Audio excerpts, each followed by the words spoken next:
Bom dia, pessoal. Vamos fazer um curto comentário para a aula 6. Nessa aula a gente tem 3 assuntos principais.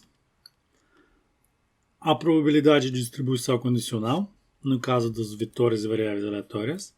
Independência entre variáveis aleatórias.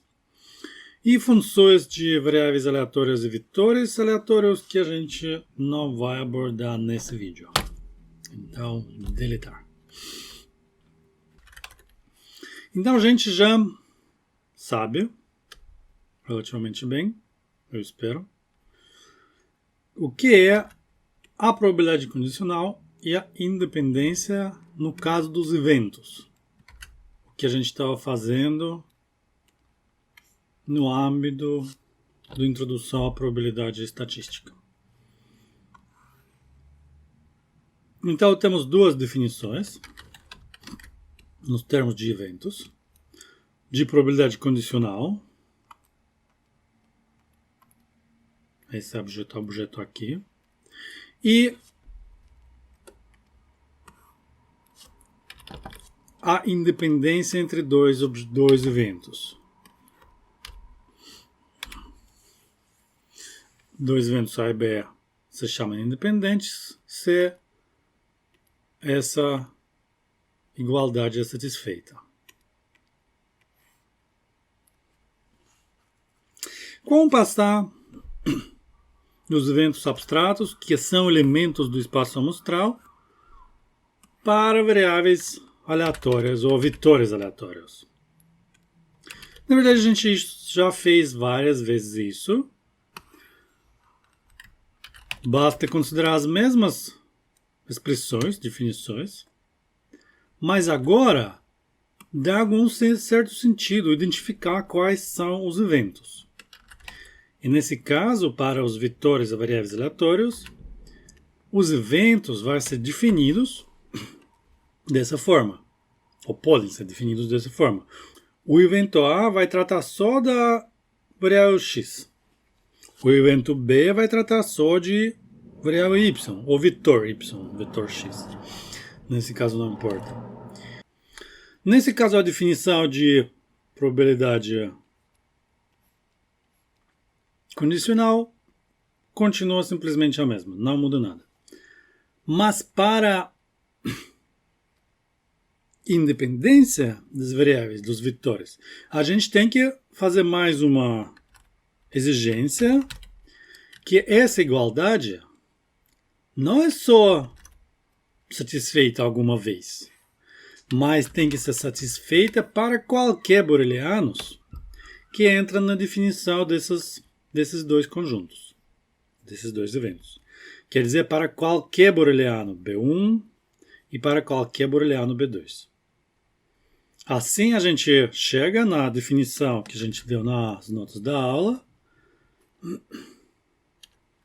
que as duas variáveis, ou dois vetores, você pode colocar aqui um vetor, né?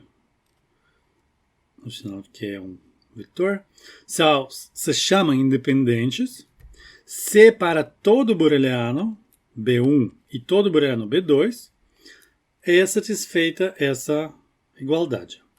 Nesse caso se chama as variáveis independentes. Mais uma vez, tem que ser satisfeita para todos os B1s e todos os B2. De outro lado, basta encontrar um par de B1 e B2 para provar que as suas variáveis não são independentes, são dependentes. Basta ter um par só, um exemplo só, que se chama contra-exemplo, que vai desprovar a independência das variáveis.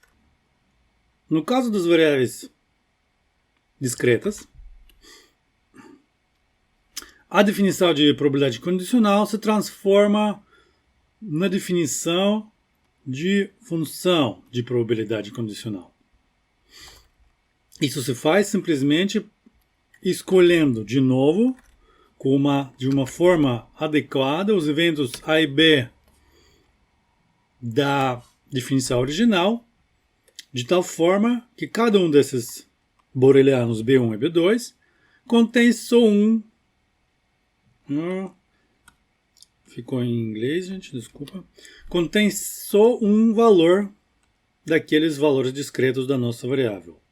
Intervalo contendo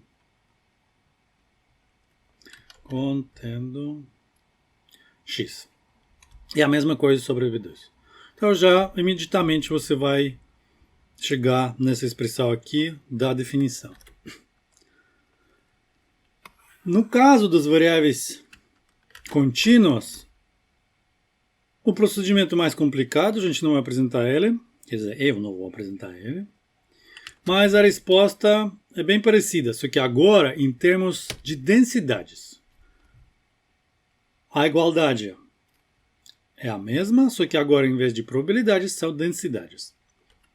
Então esse objeto aqui se chama a densidade condicional de variável x dado a variável y. E claro que a generalização multidimensional imediata basta supor que esse x é um vetor, tanto que esse x é um vetor. Então todos eles são vetores. Aí a gente imediatamente chega na expressão para vetores aleatórios.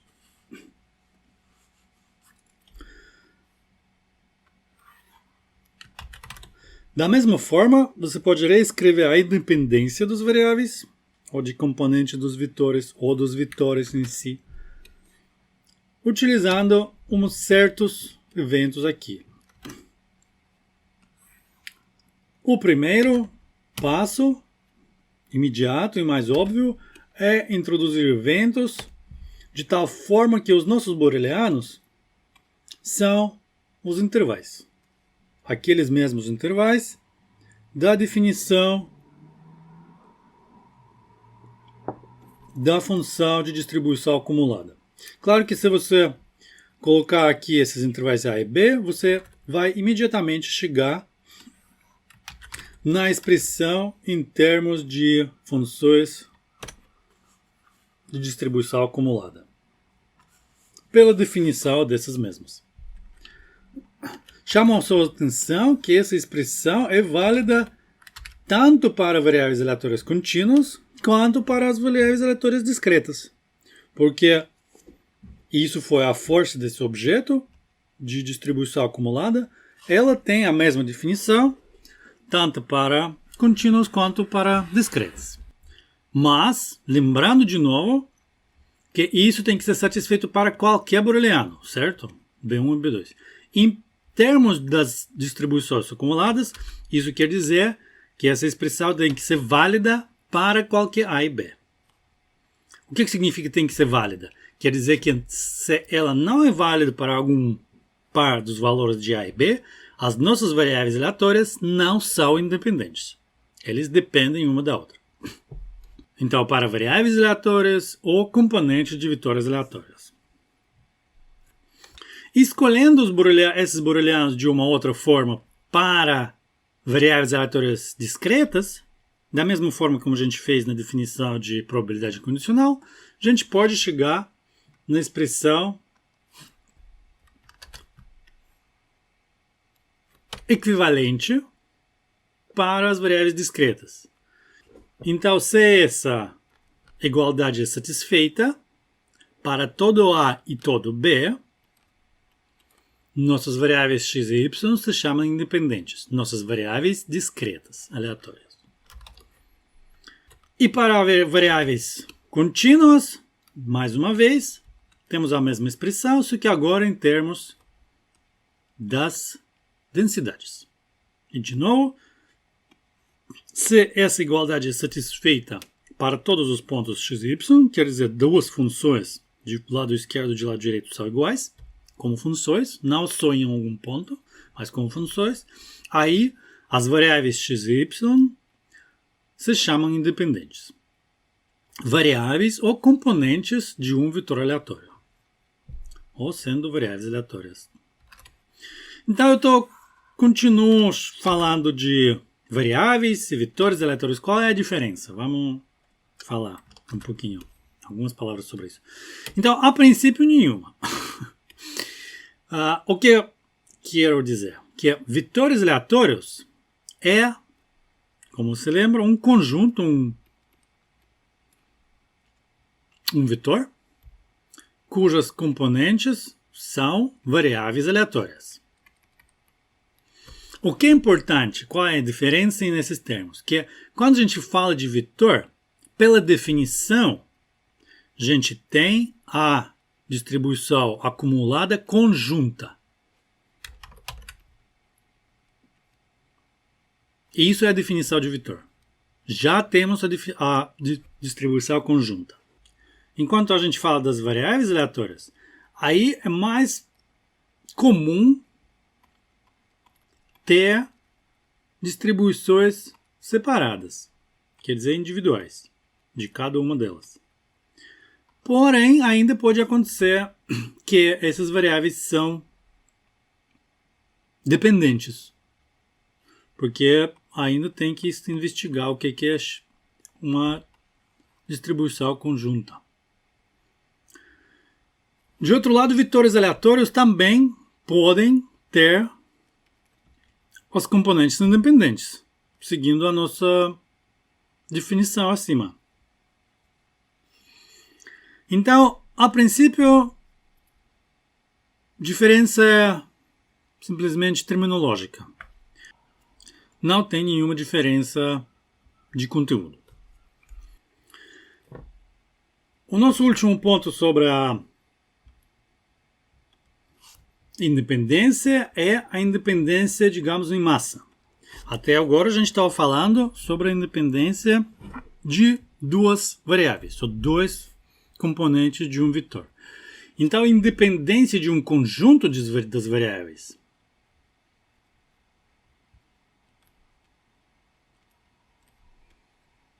Então, vamos supor que x1, x2, etc.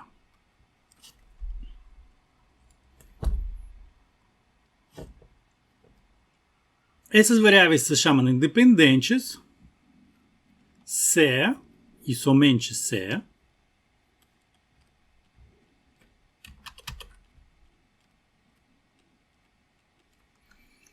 a igualdade a seguir é satisfeita. Então, a probabilidade de todos eles pertencer a um seu conjunto booleano é igual a produto das probabilidades. E tem que ser satisfeito de novo para todo conjunto dos booleanos.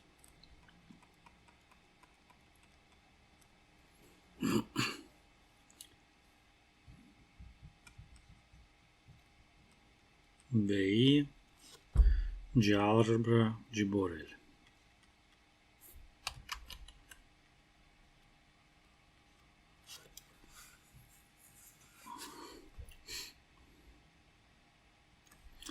Você pode ver que se um conjunto das variáveis aleatórias são independentes, então qualquer par deles é independente. Basta escolher os booleanos das variáveis que nos não interessa, digamos assim, igual ao inteiro do intervalo R. Aí, a probabilidade de variável x iésima ter esse valor vai ser igual a 1. Um termo vai desaparecer de produto. E, claro que dessa probabilidade assim aqui também. Então, para hoje está tudo bem? Vamos preparar a aula sobre as funções dos vetores aleatórios.